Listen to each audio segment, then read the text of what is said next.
Hello, everybody, and welcome to the top 5 new comics for January 8th of 2025. I'm, as always, Chris, and first of all, Happy New Year. I know I wasn't here last week. Took a few weeks off at the end of the year. Decided to unwind, get my feet back under me after this holiday season. But was still here reading comics, having a good time. I hope you all had a good holiday season, a great new year. Let's jump into it. It's going to be weird to say 2025 a lot, but we'll get used to it real quick, as we always do. But let's jump right into these comics. Starting with Batman Dark Patterns number 2. This is written by Dan Waters with art by Hayden Sherman, colors by Triona Farrell, and letters by Frank Cvetkovic. First, I want to say this week was filled with amazing comics. So picking 5 was really tough, and I actually bumped, as you probably saw from the thumbnail, I bumped Absolute Batman off the list. Not because it's not great. Any other week it probably would be on the list, and I'm really loving that book. But because I didn't want 2 Batman comics in a week full of great books, and I thought, which one of the 2 am I more excited for? And the honest answer is Dark Patterns number 2 is the one I'm more excited for. That first issue is really great. It's cool to see Batman really taking a detective role. Honestly, we talk about Batman as this great detective so often, and that's part of the character. In my opinion, it's a very underused part of the character.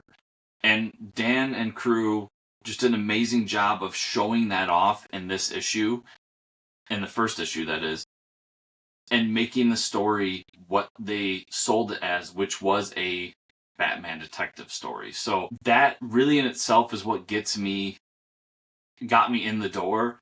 Great writing, amazing art helped, and then just a really cool villain. The villain here is this guy who's been going around killing people, and I guess spoilers for the first issue, but I don't think it's a huge spoiler. You can see it kind of on the cover of this issue. But he's got all these implements in his body, nails, screws, tacks, all around his body, and he looks grotesque and almost horror-esque. But the problem with it is they're all set in places where if Batman punches him or touches him, they could kill him, which would break Batman's oath. So it's a great villain to add into this mythos. How does Batman defeat someone without being the guy who just goes and clocks him a few times and takes him to the police office? And that's some of the questions we're going to find out in this next issue.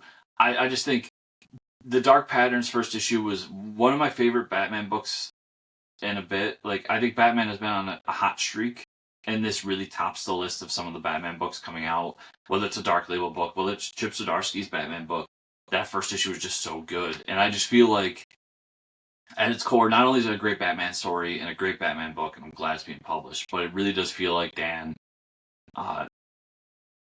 testing the waters and seeing maybe if he could become the Batman writer after Batman Hush 2 is over. And we'll see. I mean, that's what happened with Chip. He did his solo Batman book, became the permanent Batman writer. Now Chip is Chip, and I get that, but Dan is an up-and-coming writer at DC who's been doing a lot of great things and is on some big-time books now, so it's not unheard of. So I think this is a book well worth your time, just amazingly done top to bottom. And I look forward to it because I believe it's an 8-issue series, and we're going to do a bunch of different stories throughout it. It's not going to be one continuing 8-issue story. I'm sure they will connect in some way, but they're all different villains and different crimes that we're going to be doing stuff with. So I'm just really, really excited about this book. This has become a top of the stack book. And I honestly thought coming into it, I'm like, I'll give the first issue a try. We'll see what happens. But there's so many books out, and there's so many Batman books out, that it's tough to really become a permanent part of my pull list these days. And, yeah, Dark Patterns did it. After that, I have Aquaman number 1. This is written by Jeremy Adams with art by John Timms, colors by Rex Lokus, and letters by Dave Sharpe. Fuck yes, Aquaman is back. If you don't know, it's been a while since there's been an Aquaman book. I love Aquaman as a character. When I first got into DC as a whole, being a bit on the younger side in terms of readership, New 52 is what got me in, and Geoff Johns and Ivan Reis's Aquaman book was one of my favorite books of the New 52. I love that book. I've gone back and read a bunch of the old Aquaman stuff over the years, and yes, some of it's campy and cheesy, some of it's really great, but Aquaman in the more modern times is just an awesome character. He's not just the guy that talks to fish anymore. And so this is a lot of excitement about Aquaman being back. A new #1. Finally, Arthur is on the... I enjoyed the other books with different characters, but Arthur is the guy I want in my Aquaman book. Like, that's Aquaman. But another cool thing we've talked about over and over again with DC All In, everything's new, everything's exciting, there's fervor around all these books. And something I'm really enjoying about All In, with especially with the Justice League book, but you're seeing it in others, is when Absolute Powers was done, everybody's superpowers went back, but not to the right people necessarily. And that's a really cool wrinkle to everything going on in DC. We're seeing it in Justice League Unlimited #2, and we're seeing it in some other books. We're going to see it in this one. So Aquaman has new powers that he didn't have before. He can manipulate water in ways that he didn't do before. And that's exciting, seeing Aquaman in a new light with new abilities, doing different things. And then, listen, we always talk about on my podcast, that's the Fortress Comic News podcast. Shameless plug, everybody. But we always talk about things that are easy marks for people when it comes to any kind of media. And we all have them. But these things that really stick out that immediately we're like, yeah, I'm interested. And down my list, it's not high up my list, but I know my co-host on that show, it is like #1 or 2 on his list. But high up my list is kaijus. I love kaijus. I love Godzilla. I love all that stuff. So now we got Aquaman back. Not only does he have these new abilities, great creative team. Like Jeremy Adams is an amazing writer. John Timms, some great art. And Rex and Dave are very talented at what they do as well. But he's going to be fighting mammoth water construct kaijus. Come on, everybody. I'm so happy this book is back. I'm so happy that we're getting an Arthur Curry Aquaman book. And I'm so happy that it just looks like it's going to be a good time. So, hell yeah, Aquaman's back. Let's do it. But after that, okay, Geiger, #10. This is written by Geiger Johns with art by Gary Frank and colors by Brad Anderson. I really liked... We've talked a lot about Red Coat and other books, but everything that Ghost Machine's doing, especially the Geiger Johns books. The Geiger book is the one that started it all. So when Jeff went to Image and decided he was going to do this thing, he did this book called Geiger. He did it with Gary Frank, and it was a fun time. They did an ancillary book. It was okay. They restarted Geiger with a new #1. That's this series here, with the same team. And yeah, there's been a fill-in artist. Gary Frank is notoriously a detailed artist who does amazing work, but isn't going to put out 12 issues a year. And with this issue, there's a few things going on. We ended the storyline last issue. We're starting a new one, so it's a good jumping on point for people. We've got Gary back as the permanent artist for the story arc, and we're bringing in Junkyard Joe, which was another Ghost Machine title that tied into Geiger. So getting Junkyard Joe into the Geiger universe, into the timeline, and seeing how he interacts with Geiger is just going to be so much fun. Such great art. It's been an amazing series. I just have really enjoyed. This has been the centerpiece of everything Ghost Machine's done. It all stems from Geiger. Whether you're enjoying Rook, whether you're enjoying Red Coat, and so on and so forth, Geiger's the linchpin to all that. And I think it's a great series. It's been a fun series. It's tackled some interesting things. And I like that we're starting to see, in a more heavy way, the tendrils coming together, as opposed to just tangentially we see little things. Now we're actually seeing books come together. And we're seeing characters popping up. And Red Coat showed up in the last issue, and how he's going to enter the fray and everything. So yeah, just really excited for this to really kick off the expanded universe proper as a whole. Geiger, been a great book. After that, we've got The Lucky Devils, #1. This is written by Charles Soule with art by Ryan Browne, colors by Kevin Knipstein, and letters by Crank. Lucky Devils was announced and didn't need to know anything, was going to buy the book. Charles Soule, Ryan Browne, I love that team up so much. Charles Soule in particular has been a writer I've really enjoyed through his Marvel work, through his Star Wars work, through his novel work. And Ryan Browne's an amazing artist. They teamed up for this book called Curse Words. If you've never read it, go read it. It's a ton of fun. And then last year, 2 years ago, they did the 8 Billion Genies book that I thoroughly enjoyed. I thought it was a really great premise, cool 8-issue series that from front to back was a ton of fun. Recommend that as well. I'd recommend going to Curse Words first, personally. But now they're back together with a new Image title, and it's The Lucky Devils. And it is, listen, it's billed as Good Omens meets Curse Words. I'm in, right there, done. That's all I needed. But we've got these two demons who are starting a revolution in hell. And they somehow manipulate humans to help them along the way. Specifically 2 humans who are going to be our main characters, I assume. And it's an interesting storyline. It sounds cool. It sounds fun. It sounds quirky. I'm sure there's going to be a lot of good humor in it. I mean, that's these two together. There's always a little bit of cool, whether it's dark or satirical humor.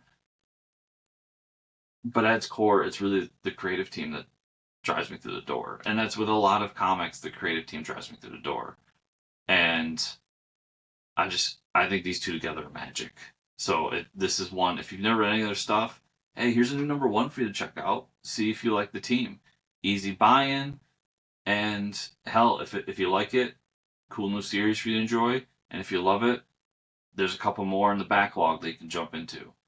But yeah, Lucky Devils just seems like a really cool, fun book with a really great creative team, and I'm just super excited to have a Ryan Browne, Charles Soule book back on my pull list. And then we will end with Cruel Kingdom number 1. This is stories written by Cullen Bunn, Justin Jordan, Al Ewing, Dennis Culver, and Chris Condon, and then art by Charles Allred, Kano, and Leo Mox. So one of my things for 2025 is I'm going to stop saying I'm not a horror guy, because I apparently become a horror guy. EC Comics did it to me. I've been reading more and more horror books, and it all stems from Epitaphs of the Abyss, the EC Comics and Oni Press did a little bit over a year ago now. And now we're diving into other side books. They've done a few. They did the Cruel Universe one, which was a lot of fun. Horror-ridden sci-fi stories, which at its core was where my horror roots came from with a movie like Alien. And now we're doing Cruel Kingdom, which you could probably guess is a similar idea, which is dark fantasy horror. Now, when it comes to fantasy, dark fantasy is where I lie. Like, I love dark fantasy. I think it's just the version of fantasy that fits my taste better. Not to say I don't love a Lord of the Rings or something like that, but I would take Conan the Barbarian over Lord of the Rings any day. That's just me. There's no hate there. So we got this book that's going to be an anthology horror book. I think it's going to be 4 issues. And they're coming out of the gun heavy, man. Cullen Bunn, one of the premier horror writers in the industry. Justin Jordan, a really great writer who's done some really cool books like The Legend of Luther Strode. Al Ewing speaks for himself. Dennis Culver kind of speaks for himself. Guys from Marvel that have done amazing things, whether it be Immortal Hulk, a great horror book, or the Ultimates book, so on and so forth. And then Chris Condon is a guy who I'm not super familiar with, but am very interested in, because he is doing the Ultimate Wolverine book over at Marvel, so we'll see how he does with that. But he also did this book, That Texas Blood, with Jacob Phillips, which is a Old West style book with the son of one of my favorite artists of all time. And so this will be a good little taste, because I've been meaning to pick up That Texas Blood, and that was one of the books this year that I wanted to dive into and really see. And then, I mean, we've got some amazing artists. Charles Adlard speaks for himself, and so is Kano. Like, these are premier guys. And it's just funny to me, as I'm looking through this, I really want to see. We are probably going to be talking about these books moving forward. And I see, like, Chris Condon's on a future issue. Andrew Muti is one of the artists on a future issue. That's amazing. Like, Christopher Cantwell's on it. Like, I just feel like this is going to be a really cool mini-series, anthology series for horror fans, for dark fantasy fans, people like me who enjoy that stuff. So, cool way to start off the year with some cool number 1s, some characters coming back, some returning favorites. So, everybody, thank you so much for watching this video. If you want to support me further, we talked about earlier, but the Fortune Comic News podcast. Every week we do an episode, and we're back this week after doing our awards episode last week. with a new interview, back to the news, back to the grind, everything you come to expect from that series. Also, there's my Substack, which is back up and running this month, which is chriscomicscorner.substack.com. Retro reread series. We're starting the year off with Batman Hush, prepping for Hush 2 to come. That's going to be a ton of fun. And then for this video, you can like, subscribe, share, or comment down below. If you do comment down below, please let me know what books you're looking forward to. If there's any on my list that you think are worthy of the top 5 or your favorite of the week, whatever. And if you're watching this after the fact, if you read the books, let me know what you thought of the books, stuff like that. I always like reading those comments. So thank you all so much for watching this week. We'll see y'all here next week.